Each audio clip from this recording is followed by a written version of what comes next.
It's been a warm December this time last year. Remember, Buffalo was still recovering from Snowvember. The historic storm took a toll on the Salvation Army's fundraising efforts. News 4's Jen Shunt shows us how they're playing catch-up. Well, Don, massive snowbanks and slick roads made it almost impossible for volunteers and people donating to get out to fill those red kettles. But this unseasonable warmth isn't exactly good for business either.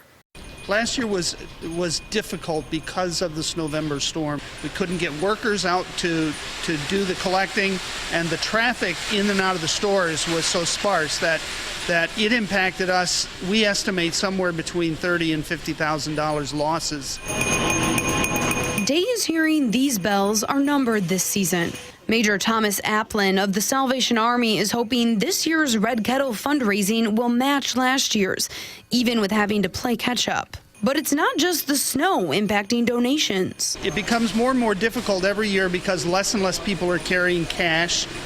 Debit cards, credit cards, that's the way most people are spending. So the Salvation Army created a virtual Red Kettle. It doesn't bring in as much as these traditional kettles, but it's a nice alternative for those without cash or when the weather turns. Surprisingly, Applin hopes it does turn, at least a little. The snow, he says, is good for a giving mood. The warm weather is not good for us.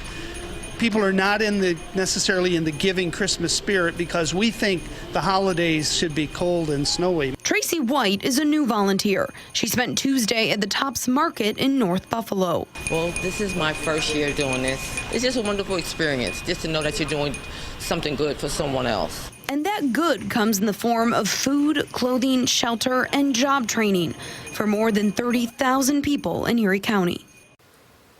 Well, the days are numbered, but the Salvation Army is still actively seeking volunteers to help them reach their goal of, listen to this, $450,000 for just this season locally. Anyone who wants to help can go to our website, WIVB.com, and click on the Founded on 4 tab. In the studio, Jen Shunt, News 4.